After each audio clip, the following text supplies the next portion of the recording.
Velik kombi posod pritegne veliko pozornosti, me sploh niste videli najprej, a ne? Obrtniki so me posod sprašvali, kakšna sta doseg in nosilnost, logično, šele potem pa oceni. In takšen Pro Ace Max EV lahko v teoriji po VLTP prevoz tudi do 420 km. Tukaj je vgrajena spodaj ogromna baterija s kemijo NMC, ker 110 kWh ima, zato tudi tehta krepkih 650 kg in seveda vzame kar nekaj pri uporabni nosilnosti takšnega kombija. Dokler na nivoju EU ne bodo sprejeli nove uredbe in bo skupna masa še naprej omejena na samo 3500 kg, boste lahko sem naložili samo dobrih 500 kg tovora, ker sam kombi tehta z mano skoraj 3 tone. Tako bo vsaj zaenkrat bolj primeren za dostavne službe, ki vozijo velike in ne tako težke pakete. Če bo vse po planu, pa bi lahko konec naslednjega leta tudi povečal skupno dovoljeno maso in takrat bo postal takšen električni kombi še veliko bolj uporaben. Kolega, ki se recimo ukvarja z inštalacijami, ima svoj kombi vedno obtežen vsaj s tono, ker ima toliko orodja in ker on dela samo v mestu, to pomeni stalno speljevanje in ustavljanje in tam je električni pogon sploh primeren zanj, ne? Ker ima tukaj motor kar 200 kW, to je 270 konjev, pospešuje toliko suvereno, da vozniki avtov dostikrat samo gledajo, kaj se je zgodilo, ko speljujemo. V teoriji se polni 150 kW na hitrih polnilnicah z enosmernim tokom, jaz sem dosegel največ 125, je pa vseeno potem kar dolgo vztrajal blizu 100, tako da je še kar ok, če bo namenjen daljšim dostavam z vožnjo po avtocesti.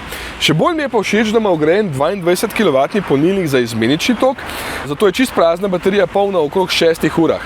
To pomeni tudi, da boste lahko na dvorišču svojega podjetja postavili cenejše polnilnice, pa bo baterija vseeno dokaj hitro polna za naslednjo izmeno. To je najmanjša verzija L3H2, kar pomeni, da je dolg malenkost manj kot 6 metrov, visok pa dobra 2,5 metra. Takšni kombiji so med velikimi najbolj pogosti pri nas, tovorni prostor je tukaj velik 13 kubičnih metrov. Evo, mi smo hitro izkoristili tale prostor za vse možne zadeve. Recimo za snemanje zvezde za volanom. Ponovadi moramo priti z 2 ali pa s 3 avti, kle pa vržeš noter stožce, potem tablo, ki je ful dolga in ne gre vsaka avto, miza, stoli, transparenti. V glavnem, tukaj samo vržeš noter in v tišini pripeleš na prizorišče.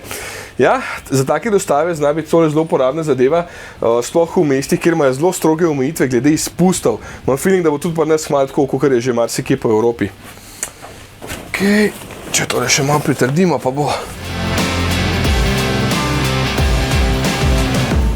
Ampak to je bil vse lahek tovor. Ko sem ga pol med eno selitvijo fajn obtežil, pri zmogljivostih ni bilo nič slabše, peljal se je pa lepše, zaradi tega, ker je bil fajn obtežen. Drugače pa tukaj v tovornem prostoru zelo uporabne kljuke, vse posod, pa tamle gore polica nad kabino, kamor sem pospravil polnilne kable in ostalo šaro. Sicer je pa to najbolje opremljen model in ima takšna krilna vrata, ki se lahko odprejo do 270 stopinj, sicer so tale vodila mačka neugledna, ampak praktična pa zelo.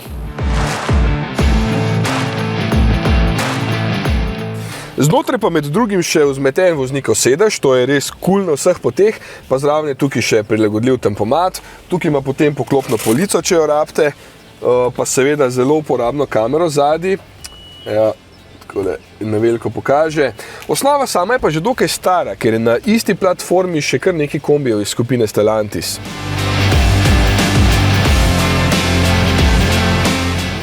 Na koncu je najbolj pomemben seveda strošek s takšnim kombijem. Če preračunam, tukaj 100 km vožnje po trenutni porabi 33 kWh na 100 km stane okrog 7 € po trenutnih povprečnih cenah elektrike.